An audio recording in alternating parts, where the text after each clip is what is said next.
Shallallahu Alaihi Wasallam ketika melaksanakan hijrah ke kota Madinah. Peristiwa yang terjadi di tahun yang kedua dari hijrah Nabi Shallallahu Alaihi Wasallam, di antaranya ada beberapa syariat-syariat ataupun sesuatu yang disyariatkan ketika tahun yang kedua daripada hijrah Rasulullah Shallallahu Alaihi Wasallam ke kota Madinah.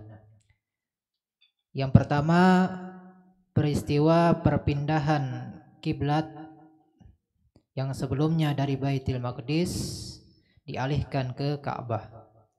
Kemudian yang kedua, disyariatkannya berpuasa di bulan Ramadan. Dan yang ketiga, disyariatkannya mengeluarkan zakat fitrah dan zakat mal. Kemudian yang terakhir yaitu disyariatkannya atau disunnahkannya melaksanakan salat 2 hari raya. Pada tahun yang kedua daripada hijrah Rasulullah SAW, berpindah kiblat dari Baitul Maqdis ke Ka'bah. Yang mana sebelumnya kaum muslimin menghadap ke Baitul Maqdis selama kurang lebih 16 bulan.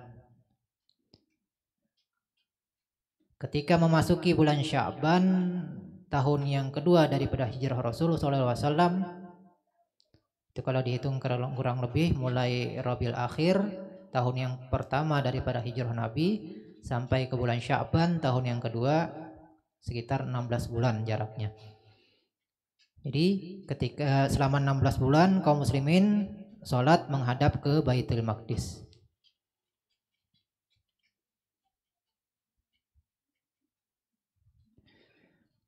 Wa fi syahri Sya'ban aujaballahu shauma Ramadan 'alal muslimin. Liyadzuqa as-sha'imu syiddatal ju'i wal 'atash fatalina nafsuhu wa yatahadzaba khuluquhu fayashula 'alaihi badlus shadaqat. Kemudian yang kedua, peristiwa yang terjadi ataupun syariat yang diturunkan oleh Allah Subhanahu wa taala masih di bulan Sya'ban, yakni Allah mewajibkan atas kaum muslimin berpuasa di bulan Ramadan. Di antara hikmahnya supaya orang-orang yang berpuasa merasakan payahnya lapar dan haus, sehingga nafsu mereka menjadi lemah dan akhlak menjadi bagus. Dan akhirnya di antara hikmahnya, mudahlah atas kaum muslimin untuk mengeluarkan sedekah baik yang sifatnya wajib ataupun sunnah. Wa fiha aujaballahu zakatal fitri rahmatan bil fuqara wal masakin wad du'afa wa saddan li hajatihim wa li idkhalis sururi alaihim.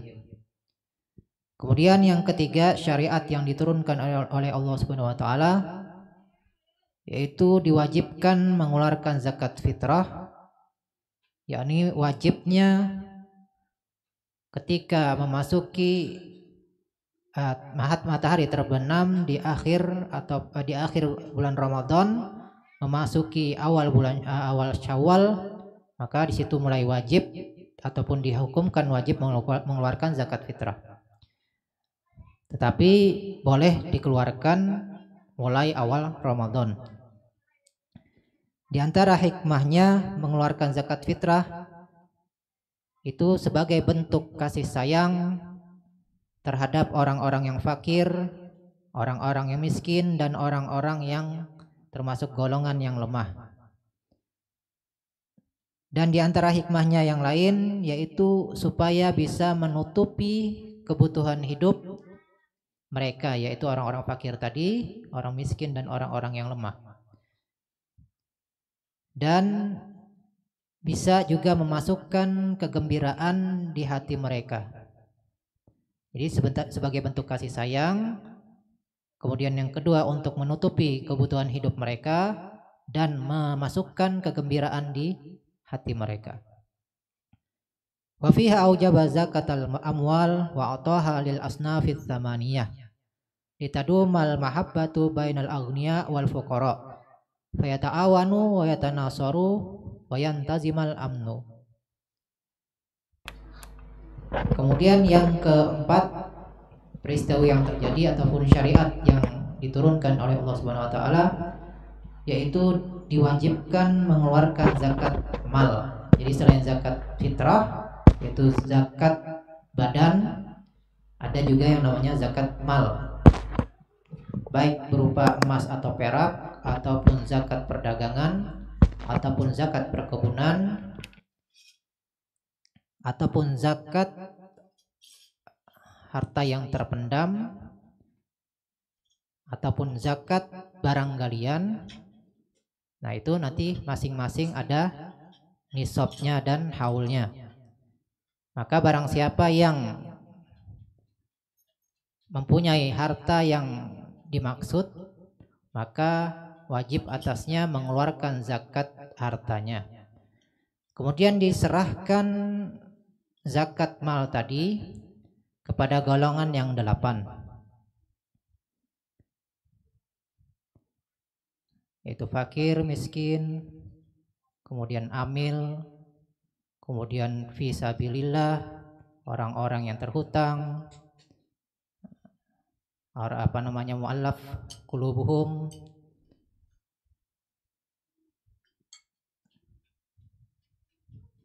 Nah, sehingga terkumpul golongan yang 8 ini, disitulah diserahkan zakat mal tersebut.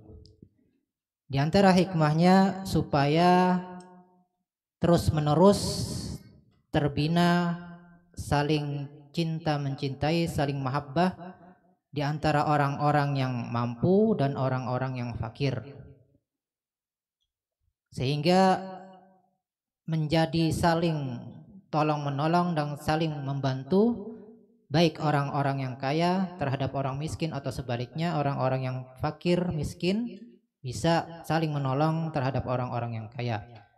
Maka dengan demikian terciptalah keamanan di suatu daerah tersebut dengan saling bantu-membantu di antara dua golongan tersebut.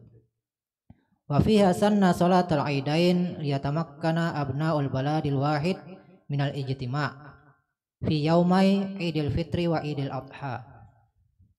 Kemudian yang kelima, syariat yang diturunkan oleh Allah Subhanahu wa taala kepada kaum muslimin, yaitu disunnahkannya melaksanakan sholat Id secara berjamaah. Kemudian baik itu sholat Idul Fitri ataupun sholat Idul Adha. Di antara hikmahnya yaitu supaya mampu saling berkumpul orang-orang yang ada di suatu daerah di dalam satu perhimpunan yang satu. Jadi tercipta persatuan di antara kaum muslimin dengan dilaksanakannya sholat Id, baik itu Idul Fitri ataupun Idul Adha, sehingga bisa berkumpul semua kaum muslimin di tempat-tempat yang tertentu, yaitu salat Idul Fitri dan salat Idul Adha. Nah, ini diantara salat yang dihukumkan muakkad, salat sunnah muakkad. Nah, ini 5 syariat yang diturunkan oleh Allah Subhanahu wa taala terhadap kaum muslimin yang terjadi di tahun yang kedua daripada hijrah Rasul sallallahu alaihi wasallam. Nah, itu dulu daripada sejarah yang terjadi dalam peristiwa Islam tahun yang kedua daripada hijrah Rasulullah SAW. Mudah-mudahan menjadi ilmu yang bermanfaat bagi kita, bisa kita amalkan daripada ilmu yang kita dapatkan, dan bisa menjadi bekal kita kelak di dalam kehidupan kita selanjutnya dan di akhir umur kita. Amin ya rabbal alamin. Itu dulu yang disampaikan, kurang lebih mohon maaf. Wal afu minkum wallahu subhanahu wa ta'ala.